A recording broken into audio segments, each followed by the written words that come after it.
Halo para bos-bosku yang dermawan, gimana nih kabarnya? Semoga kalian semua dalam keadaan sehat walafiat.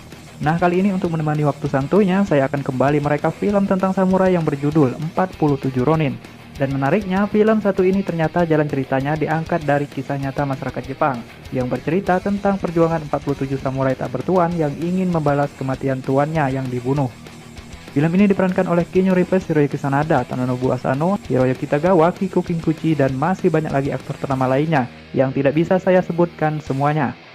Nah, kira-kira bagaimanakah keseruan ceritanya? Jangan beranjak dulu dan siapkan secangkir kopi agar pengalaman menonton kalian lebih menyenangkan.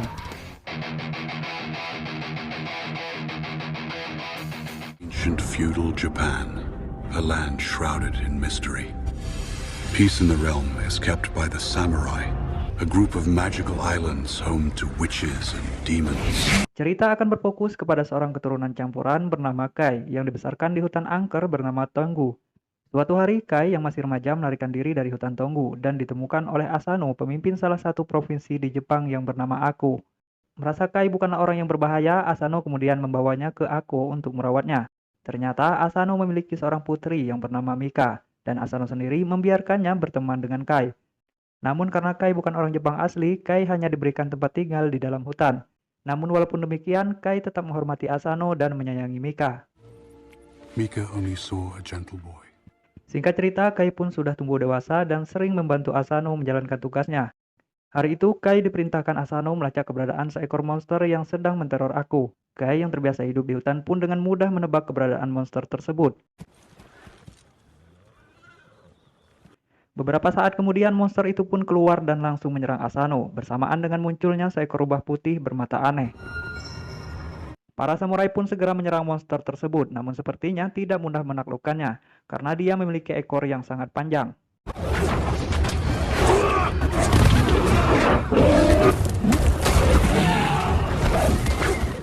Monster itu pun melarikan diri ke dalam hutan dan dikejar oleh seorang samurai bernama Yasuno. Namun saat itu Yasuno pun terkena libasan ekor monster tersebut yang membuatnya terjatuh, dan kini nyawanya menjadi terancam. Melihat itu, Kai pun berencana melawan monster tersebut, dan ternyata Kai berhasil membunuhnya.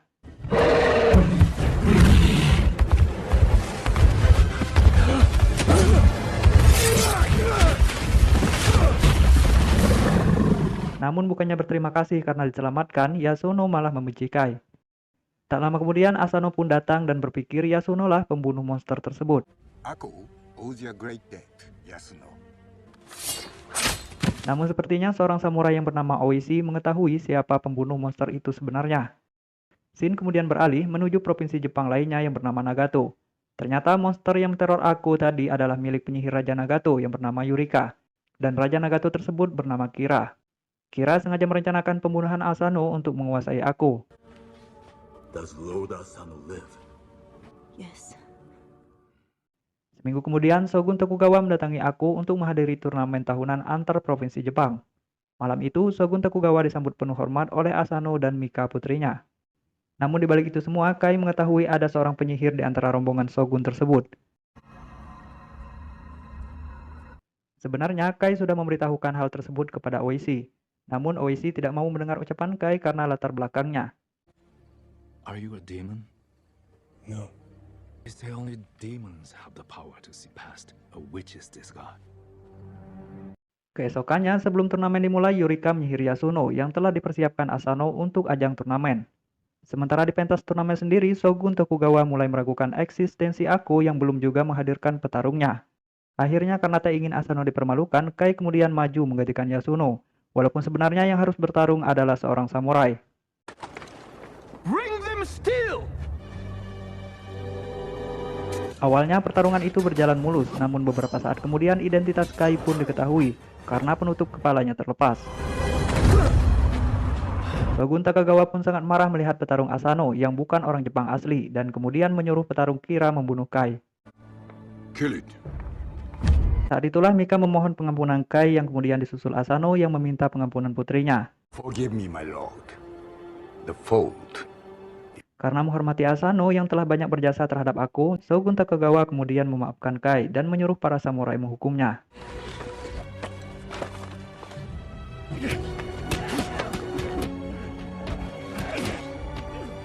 Stop! Yasuno benar-benar sangat marah dengan perbuatan putrinya tersebut dan menutup diri di kamarnya. Melihat mental Asano yang bergejolak itulah, Yurika kemudian mengambil hasrat dendam di tubuh Kira, yang berwujud laba-laba beracun untuk memperdayai pikiran Asano. Asano pun berhalusinasi setelah laba-laba tersebut meracuninya, seakan melihat Kira sedang memperkokos putrinya. Asano kemudian menghunus pedangnya untuk membunuh Kira. Untung saja Oishi cepat datang dan mencegahnya.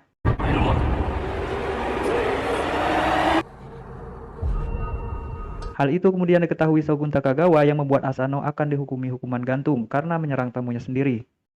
Namun karena pangkat dan pengabdiannya terhadap aku, akhirnya Asano dimaafkan dengan hanya melakukan seppuku untuk menunjukkan kehormatan dan martabatnya. Sebelum menjalani hukumannya, Asano mempercayakan Mika dan rakyat aku kepada Oishi dari musuh-musuhnya.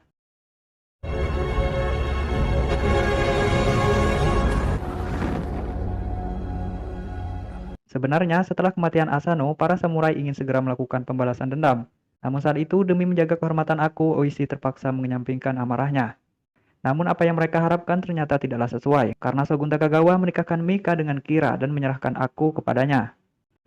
Shogun Takagawa kemudian memberikan waktu berduka selama setahun kepada Mika, di mana Mika sendiri hanya dianggap sebagai tamu Kira di Aku, sampai pernikahannya dilangsungkan.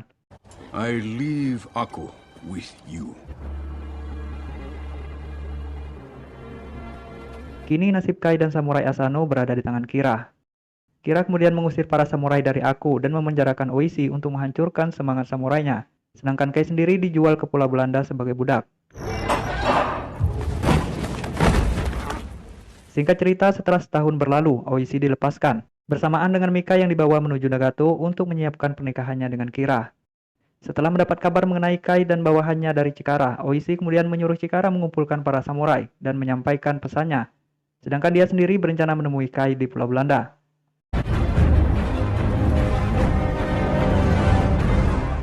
Ternyata Kai dijadikan seorang gladiator di pulau tersebut.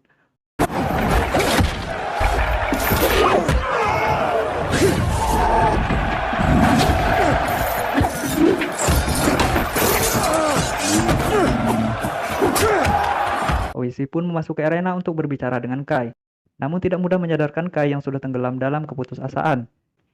It's Oishi!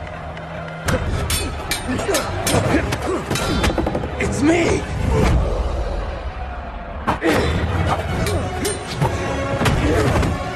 Hingga saat Oishi menyebutkan nama Mika, akhirnya membuat Kai tersadar. Oishi kemudian mengajak Kai menyelamatkan Mika bersama-sama para samurai.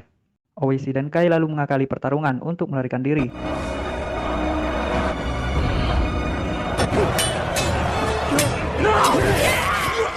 Dan mereka pun akhirnya berhasil keluar dengan selamat.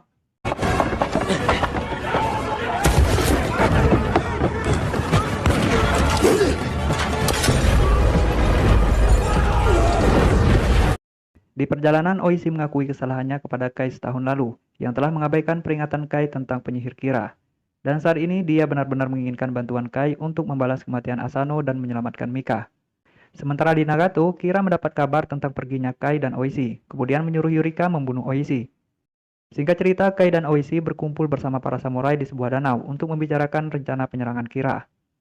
Yasuno ternyata tidak senang dengan keikutsertaan Kai dalam rombongan mereka, karena sekali lagi Kai bukanlah seorang samurai. Namun Oishi membantahnya karena saat ini tak ada satupun dari mereka yang merupakan samurai. Mereka kemudian merencanakan penyerangan saat Kira keluar istana. Oishi kemudian meminta Isogai mencari informasi waktu Kira meninggalkan istananya dan meminta Hasama mengumpulkan para samurai lainnya. Sementara Oishi dan sisanya akan pergi menuju desa penempa pedang yang bernama Uetsu. Keesokannya rombongan Oishi pun sampai di desa Uetsu yang ternyata sudah tidak berpenghuni. Saat itu mereka menemukan beberapa anak buah Kira yang berjaga di sana. Oishi pun menghampiri mereka dengan mengaku sebagai petani. Namun karena mereka sudah mencurigai rombongan Oishi, Kai pun bergerak cepat untuk membunuh mereka semua.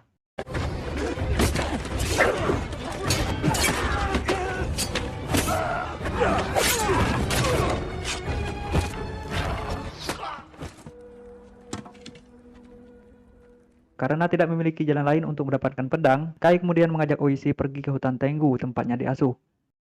Namun ada hal yang menarik untuk mendapatkan pedang dari tempat tersebut, yaitu pemilik hutan akan menguji kekuatan tekad mereka, dan jika berhasil mereka akan mendapatkan apa yang mereka mau. Namun jika gagal mereka tidak akan pernah kembali.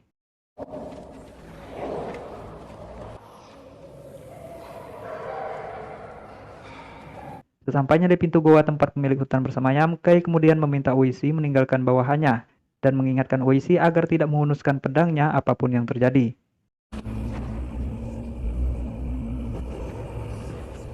Kai kemudian meninggalkan Oishi untuk bernegosiasi dengan pemilik hutan. Di sana sudah tertancap sebuah pedang. Pemilik hutan kemudian menghampiri Kai dan mulai menggoyahkan tekad Kai dengan mengatakan bahwa Kai tidak akan pernah memiliki Mika cintanya. Sementara itu, Oishi berhalusinasi melihat bawahannya dibantai para penghuni hutan.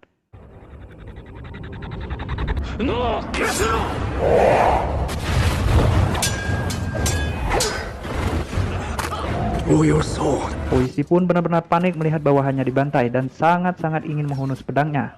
Draw your sword, Oishi. Save your man. Sementara Oishi diuji, Kai ditantang pemilik hutan jika ingin mendapatkan pedangnya, Kai harus lebih dulu mencabutnya. Kai pun mengeluarkan jurus yang diajarkan pemilik hutan dan berhasil lebih dulu mencabutnya. Maka berakhirlah ujian Oishi. You've got your swords. Mereka pun pulang dengan membawa banyak pedang. Seorang samurai bernama Baso kemudian bertanya apa hebatnya pedang dari hutan Tengu. Kai pun meletakkan pedang tersebut ke dahan pohon yang membuatnya langsung terpotong. Namun saat Baso mencobanya, pedang itu malah tidak berefek. Singkat cerita, para samurai pun berkumpul di sebuah pemukiman warga yang tak berpenghuni. Tak lama kemudian, Isogai pun datang menyampaikan informasi bahwa Kira akan keluar menuju kuil leluhurnya. Para samurai pun berangkat untuk menyerang Kira, kecuali Chikara dan Horibi yang tidak diizinkan ikut. Ternyata para samurai dijebak oleh Yorika dengan memanfaatkan Isogai. Sorry. Banyak dari para samurai yang tewas saat itu, bahkan si gendut Baso terluka parah karena menyelamatkan Yasuno.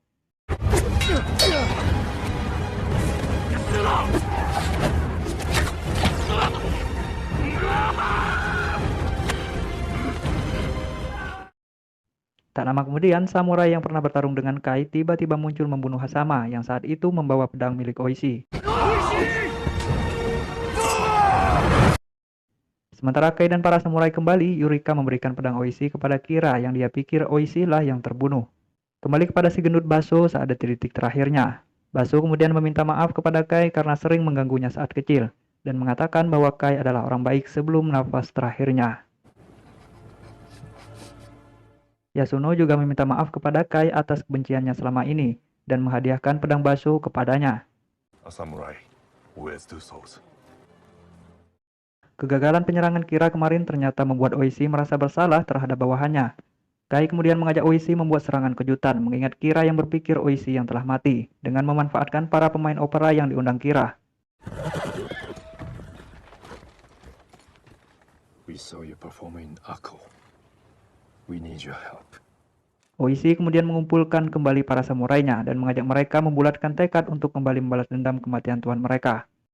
Mereka yang masih berjumlah 47 orang termasuk Kai dan Chikara kemudian menandatangani pernyataan yang dibuat Oishi sebagai Ronin yang bertekad membalas dendam atas kematian tuannya agar nama mereka terus dikenang.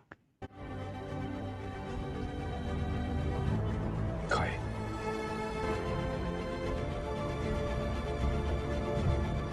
We end this now. Malamnya, para Ronin tersebut memasuki istana Kira bersama dengan para pemain opera tanpa dicurigai sedikit pun. Kai bertindak sebagai pengiring musik, Oishi bertindak sebagai pemain opera, dan sebagai Ronin lainnya menyerang para penjaga istana saat acara sedang berlangsung.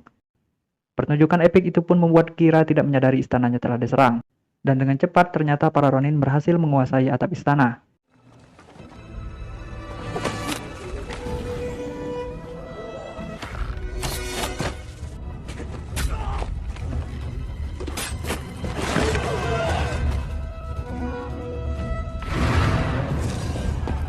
Hingga akhirnya saat Oishi akan mengambil pedangnya untuk menyerang Kira, seorang prajurit yang tak berhasil dibunuh memanah Oishi, yang membuat identitasnya diketahui.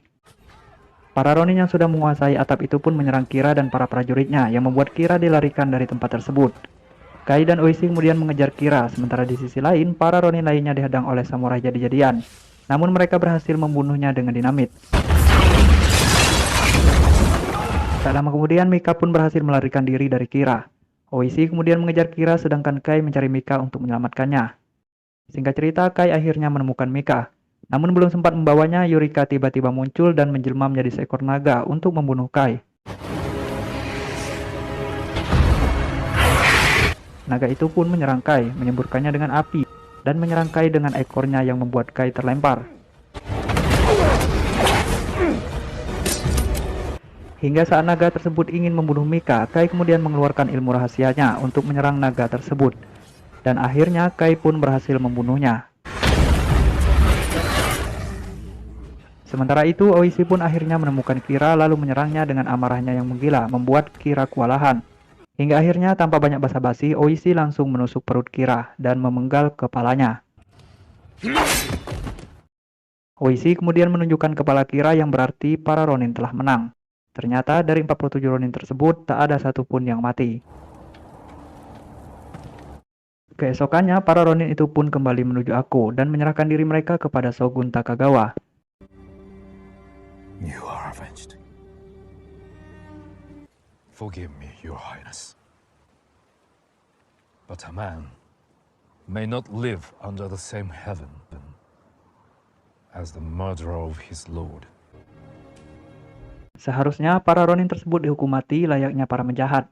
Namun karena tekad mereka yang hanya ingin mencari keadilan atas kematian tuan mereka yang dicurangi, Shogun Takagawa kemudian memberi ampunan kepada mereka dengan jalan seppuku agar mereka mati secara terhormat. I see only samurai before me. Sebelum melakukan seppuku, Kai sempat melepas rindu pada Mika dan mengutarakan seberapa besar cintanya kepada Mika. Film ini pun diakhiri dengan Chikara yang dibiarkan hidup oleh Shogun Takagawa untuk menggantikan Oishi mengabdi kepada Ako. As you and your samurai have done, your son shall live to serve Ako.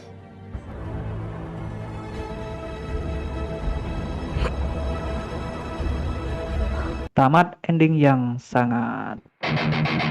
Oke para bosku, sekian rekap alur cerita film kali ini. Bagaimana menurut pendapat pakar filmnya?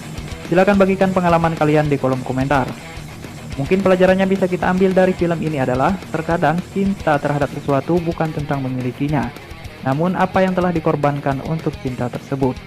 Sekian dari saya, selamat beraktivitas kembali. Saya pamit undur diri dan sampai jumpa di rekap film selanjutnya.